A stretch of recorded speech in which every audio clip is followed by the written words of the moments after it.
What this whole pandemic equates to is a slow motion version of 9/11, where instead of the instantaneous crash and the rapid transition focused on a bogus war on terror, now changes are happening much more gradually. And we are still in the initial stages of heightened airport security. Now, you and I have become the so-called terrorists because anyone can become a possible carrier of the virus and transmit it to others. This invisible boogeyman that primarily dwells only in our subconscious due to the 24/7 news coverage on all networks has made us afraid of family, friends, and even strangers in the supermarket who might cough or sneeze. We are daily divided, forced to pick between sides of maskers and anti-maskers, snitching on neighbors for having large gatherings or allowing them their freedom, regularly obeying curfew laws, or reporting those who are simply walking outside of their house.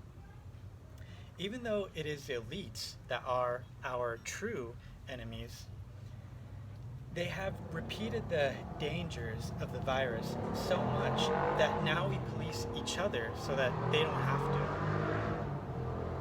This indirect form of subterfuge is done through weaponizing the media so that flatten the curve or new normal becomes trending, pre-designing cultures with their implanted ethics and morals to trap us in the cages that they built for us. Besides fear, they use guilt to play upon our emotions, claiming that we are not good citizens and patriots if we refuse the edicts of the rulers, which to them corresponds with not being compliant slaves.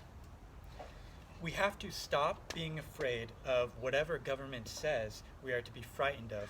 Otherwise, they will always be able to harness our willpower through manipulation.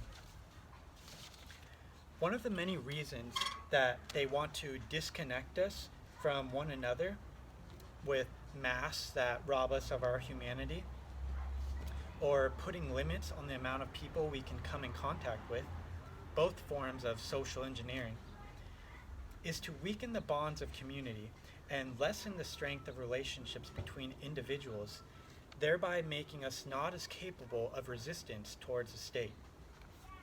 Meanwhile, the placeman politicians who manage the state use words like inclusive and equality, but then label us as essential and non-essential.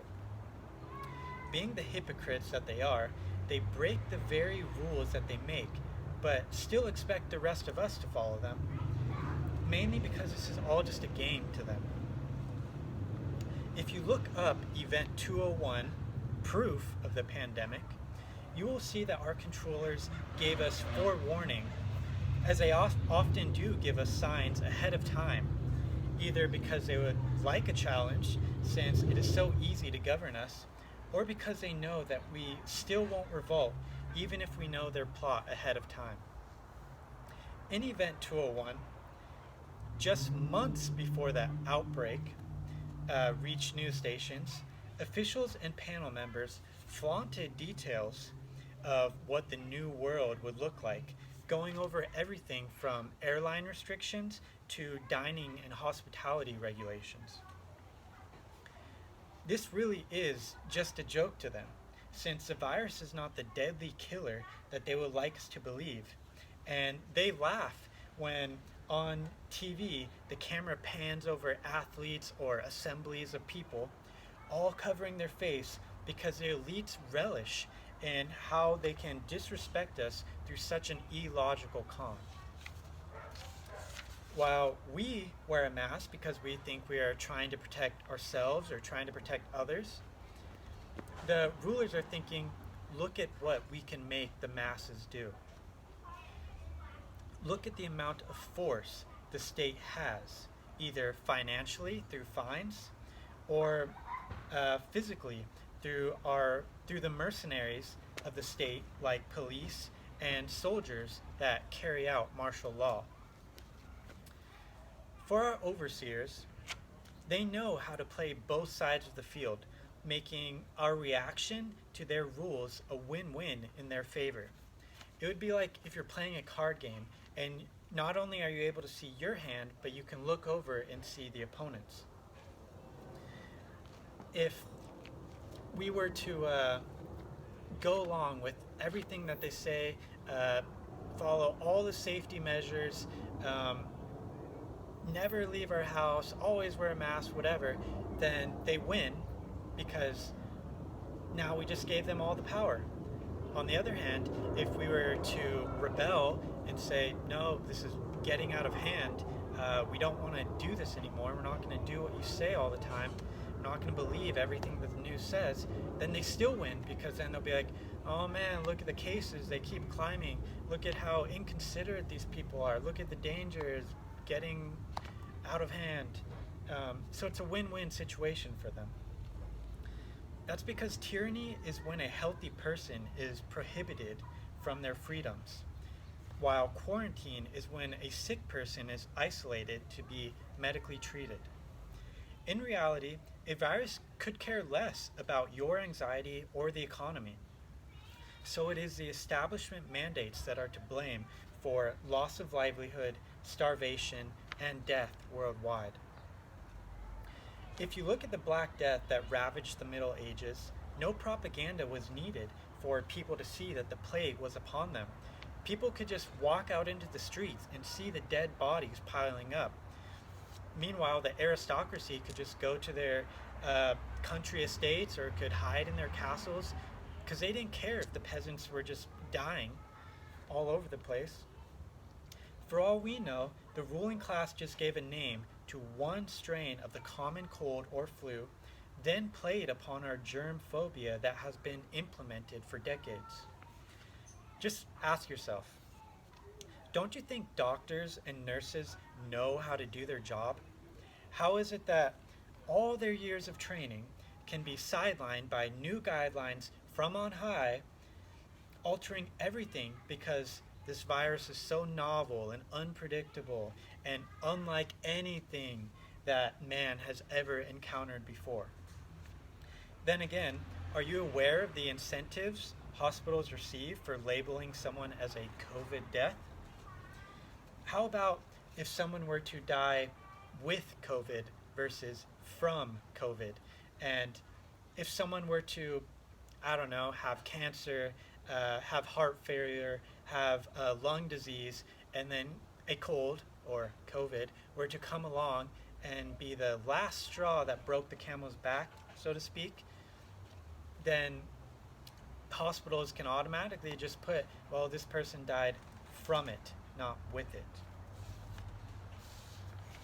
So, while emergency rooms are overflowing with minorly ill patients and morgues claim to be at max capacity, the lives of the elderly and those who are truly sick are unable to obtain the standard level of health care that they normally would receive. Babies are dying in transit because of lockdown protocols, so they can't reach the better equipped facilities. And the double standards of virus laws continue to grow, all to accommodate something that kills less than 1% of the population. Is any of this starting to sound suspicious? We're having revolutions in global finance, personal lifestyles, and so much more, all because of what exactly? I have heard many in the medical field who have had first-hand experience say that this has definitely been blown out of proportion, with any COVID carriers only displaying mild symptoms that disappear after a couple days, and that any people who are more susceptible to disease, like the immunocompromised, live their whole lives already on alert and stay clear of risky encounters anyways. So why then is this virus so heavily politicized? Don't get me wrong, if lives are able to be saved, then by all means. But we also know that death is a part of life. If we were to take this to its logical conclusion, then why not just give the state all the power and live our lives in plastic bubbles? Because God forbid if we were to trip and scrape our knee, or maybe we should just live in straitjackets instead of reading books, because who knows, we might get a paper cut. If you want to even look at this in a more realistic sense, how many people die every year from car accidents, and yet we still allow people to drive cars? That's because this whole thing is based on a series of hypotheticals. One person might get sick, and they potentially might transmit it to someone else, and that person may or may not get sick, and perhaps that person might give it to someone else who has a weakened immune system, and then maybe that person will die. You see how none of this makes sense? It's all just based on a string of what ifs that we are meant to go along with instead of using our own reasoning. In summary of part 2, the real murder that occurs comes from those who advocate shutdowns, which cause the visible and documented spread of poverty, malnourishment, and suicide related to stress, and is predicted to take away many more lives the longer this charade goes on.